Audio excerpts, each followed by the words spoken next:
The divide between rural and urban communities seem more profound than ever. Even long before the current political rage, I had heard my rural friends bemoan the clear immorality and corruption of upstate city people, while I heard some of my city friends mock the obvious ignorance of country folk. And there I sat, seeing the strength and weaknesses in both places. So yeah, I grew up in Chicago, and now I live here in New York City, so I guess I'm accurately a city person, but that doesn't really tell the entirety of my story. From the city to some poorer suburbs, to eventually going to Barry, Illinois, briefly in the second grade and more permanently when I was in middle school. Barry is home to an apple festival and less than 15,000 people. And while my dad grew up there and we had spent summers riding horses, baling hay, and slaughtering pigs, it was still a culture shock. And while I've never really felt like I fitted anywhere, it was initially more profound there. I would eventually go to school in Kentucky, spend time in rural Appalachian Virginia and many other places across the country. And while I've seen uniqueness amongst many communities, I've also seen a lot of commonalities across them too. There's no official definition for a rural environment. It's a range. Commonly, it's less than 50,000 people. About 80% of Americans now live in and around cities, and that's been the trend since the first Industrial Revolution. It was people looking for jobs, and now it still is. Jobs, poverty, drugs, and crime, they remain concerns across environments. And I think education can have a huge role in helping all of that. Recently, I've had the opportunity to speak to educators around the world, and I've seen the uniqueness of only 12 students, K-12, in the Yukon territories in a building that manages permafrost, to a high school with well over 5,000 kids managing lunch schedules, or Australian and Alaskan educators trying to simultaneously connect long marginalized First Nations communities to their heritage while preparing them also for the future. And at the same time, I've seen many common struggles and solutions for education that can help across all of those environments. We're going to hear from some educational experts across those environments. Let's begin with some educators in urban environments. Hey, I'm Sean Arnold. I am a special educator and STEM coach here in New York City's District 75, which is citywide special education. Hello, I'm Dr. Sean Bouchel. My background started as a kindergarten teacher.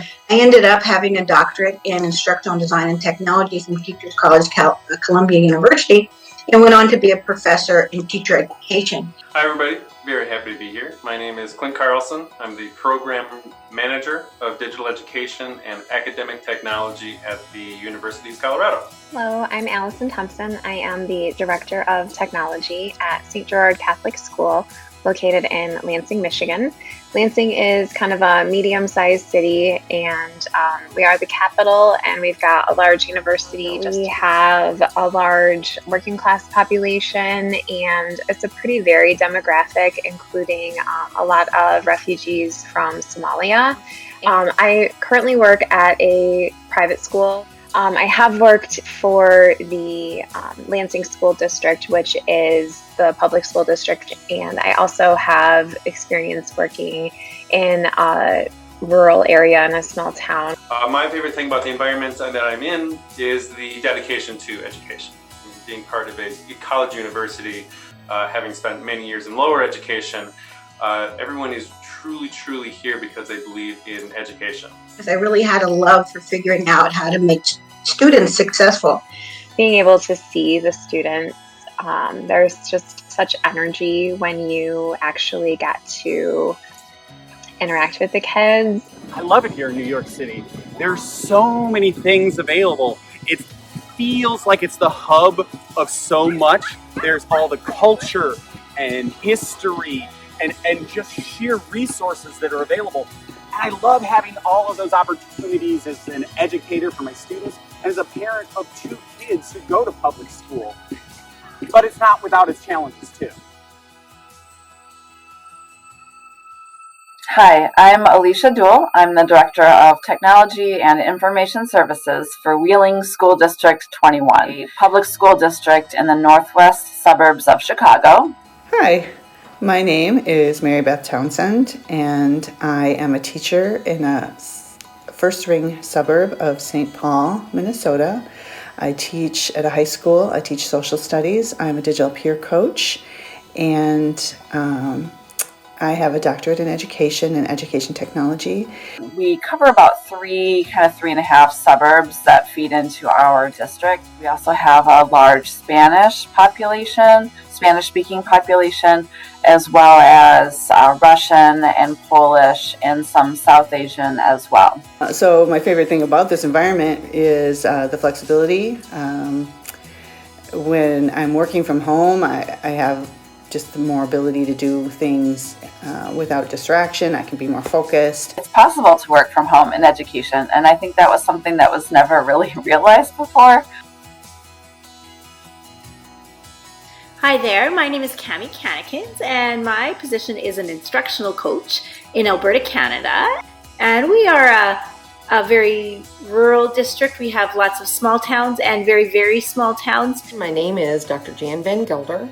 I work with 41 school districts in Southwest Missouri. We're primarily rural. Sego Sewa Guego. My name is Jennifer Miracle Westgate, and I am the principal of Quinte Mohawk School. Quinte Mohawk School is an Indigenous school within Tyendinaga Mohawk Territory. We have wide open spaces, and that's a lovely part of where I work. These small communities have great family atmosphere. The teachers have taught the student and the student's parents, and sometimes even further down the line than that. Everybody knows everybody. Focus on our culture-based education. And we have an outdoor education spot on our school grounds, and we call it the Enchanted Forest. And there's a pond out there as well. So during this time, all of our students are outside every day for their prep learning. Every school has problems. Every teacher has things that they're frustrated with. They just are different problems. We have a few schools that are K-9 that have 60 kids or fewer. And so you say, well, how do you do that? Well, you triple grade. And so it's hard to recruit teachers into these types of places where it's like, okay, you're going to go and you're going to teach all these grades at once in this little town where you're going to have to drive an hour to get there. I live in Queens, which is the most diverse county in all of America, and yet New York City is famously segregated. It was built to be that way. And communication across this big of a city is really difficult. Of course, we have poverty and students who are in shelters trying to get access to Wi-Fi right now. And the pandemic has just laid all of that bare. We do not have great broadband or bandwidth. They've really had to work hard to find adequate service. If I was to go from one end of our district to the other, it would take me about 4.5 hours by car. And that's, not assuming it's in a snowstorm or something like that. The biggest challenge right now is absolutely COVID. It's just disrupting everything. Ensuring safety. There's so much riding on learning up-to-date health and safety protocols and communication with our families and with our community.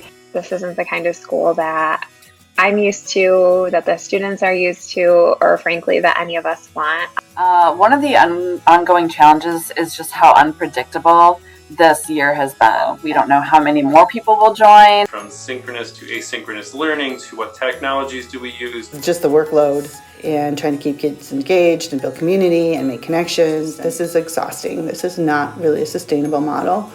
We have to encourage self-care. It's huge. If we're not well, our kids are not going to be well. So yes, there have been efforts. The city has been making inroads towards equity, everything from school choice initiatives to efforts to end sort of the high school standardized testing, which has not allowed a lot of students who are either Black or Latinx to get into these programs. Of course, there's always a lot of pushback against those kinds of, or any kind of major changes. Dealing with the challenges of achievement gaps and equity. I am on the student success team, so I am part of a larger team that is specifically looking at ensuring equity. We're still in the early stages, but there's a whole lot of momentum and enthusiasm around it. A huge Hmong population, Islander population, and Hispanic population in the southern parts of our county. We'll have teachers coming in from Long Island or New Jersey, from these wealthy, mostly white communities, to work with our incredibly diverse population here in the city, and they don't always necessarily understand what the ramifications are. So we have three prep teachers, two who teach the Mohawk language and one who is an outdoor education teacher. They have planted trees and they've planted medicines. So our students are learning about what our traditional medicines are. They're learning and hearing more about our traditional stories and our own specific culture to our Mohawk people. So this has been really impactful on our students, that they've been given more of an opportunity to learn. The ADA is everywhere here, which is different than what I was seeing when I was working internationally. A lot of developing countries and a lot of countries that just don't have a real disability program built into their government. It can be tricky. What we're finding is that those students with special needs who struggled in a classroom environment with an education assistant and a teacher in the room, they struggle exponentially in an online environment. And so fortunately, some of those parents have chosen to send their kids back to a physical school. But I will say that the work that happens in District 75 for students with disabilities is some of the most innovative in the country or the world. I mean, we've had national newscasts talk about the amazing work we're doing here well before the pandemic and throughout. So yes, amazing things are happening for students with disabilities, even if it still remains a challenge. I've had parents let me know that there are challenges that they felt have been better addressed in the midst of the pandemic. We don't struggle very much with parental involvement. A lot of times where the parental involvement is so much on the other side, where you feel like, is it my classroom or your classroom? And a lot of our districts have done Zoom meetings with parents. They use Seesaw. Always been kind of a challenge. And yes, in ways it remains so, but the amount of teachers who've been going above and beyond for outreach for parents in the midst of the pandemic, the number of parents who are getting more hands-on, who are getting more information about what instruction looks like for their kids. I specifically have seen students who were nonverbal or selectively verbal speak for the first time through remote learning platforms, and their classmates got to hear their voices for the first time now. We are fortunate that one of the solutions to these distance challenges has been that we have a pretty robust video conferencing solution. About 20 years ago, we had some real tech visionaries and they installed video conference suites in each of our schools. You definitely have access to a lot in the city, but it is really a story of haves and have-nots. Enrollment is down across most higher education, and that's causing us to be a little more resourceful. Sometimes our school bus drives are hour and 15, hour and a half. And so we've done some projects where we've put Wi-Fi on buses. The frustration for a lot of the staff is access to technology. We are reliant on our one major fundraiser throughout the year in order to purchase technology. And the challenge is different from when I worked for the Lansing School District, because they had so much federal money coming in for various programs, but they didn't have the time or all of the talent to be able to train and support their staff. Next year, when we see the enrollment numbers change, maybe things like that will tweak things. But having class sizes of 120 is pretty common. Typically, if you go back 50, 60 years, big farm families, lots of kids, schools that used to have 150, 200 kids are now down to 50 or 60. We started our Distance Learning Academy program based on the numbers that we started with. So 1,700 is where we started. We're now at 2,400. And so that's resulted in some in-person sections being collapsed, students being moved around, teachers being moved. Nobody's happy about it. Teacher recruitment is huge. Because we are not a public school and our funding is different. Whatever the challenges may be, we are going to have to prepare educators and school systems for them. And so actually it's been a blessing of COVID is that since our teachers have become more accustomed to using Google Meet or Zoom, they're really able to and willing to do virtual professional development in a way they weren't before. Superintendents have done a lot of work with both Zoom meetings and they've done some face-to-face. The first meeting we had, it was almost tearful from the standpoint that we actually get to have a face-to-face meeting, even though we're wearing masks. So now we're doing virtual. We did something called Tech Slams in the spring, where it was usually a tool like Flipgrid or Pear Deck, and but we would always record them. I've had such awesome staff who are so willing to learn and try new things, and I've been able to do tons of professional development with them, and they're so excited to use some of these tools and switch up the way that they're teaching. And so we have a PD bingo. We've got a bingo sheet with all sorts of different PD options. We have created 2 networks for teachers. They're sharing the resources that they found that worked. Book studies across the district. Honestly, I think District 75 has really been leading the way in professional development in the city in a lot of regards. I had leaders from all around the city attending my sessions to learn. We had game-based learning sessions, self-paced programming, asynchronous video sessions. We had these fun after-hours events where we worked with partners and other educators from around the country. And yes, we learned about tools, but we also just told stories and played music and got our mental health breaks that we needed connecting with one another. People loved it. They could do it whenever. So that's just been really amazing, and we'll certainly keep that going. I've just moved back to the United States, just moved to Colorado, just moved to Denver, just moved into higher education. ISTE will, of course, continue to be a big part of that, but being in a different region of the world, those connections and networking are different.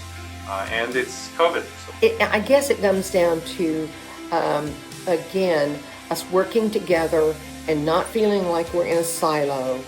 Everybody has stepped up, if you will, and have been willing to help one another out. Education is what can build connections across different environments, whether remote or hybrid, urban or rural. I had the privilege of, in my tenure track, to be in an area that was half rural and half urban. And I was able to look at that intersection and how to train teachers to be more versatile. Encouragement and praise has really been helpful. Just sending a message to all of them like, congratulations, you've gotten this far. It's like it opened up our eyes that there's other ways to work. We are not out there just fighting this battle alone. So just sit back and see how we have built those connections and systems that sustain us and our communities.